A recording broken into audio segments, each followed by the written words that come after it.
Ikiang amdan minzirtira Maase Itelo amdan minzirtir silo Min mangay emo kalaw tichina Maase nang chuan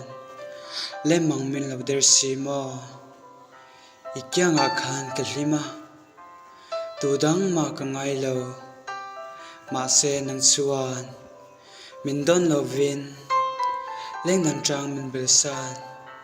Ana asin Nga tinge heting tursi in Imangay na min lanle Nga tinge hatira kan Min kaltir may law ni Kamay asin Maase nang chuan Kating lung ka Min fiam na nilaw mang may siya Thambral mai tur mangay na kalhan law siya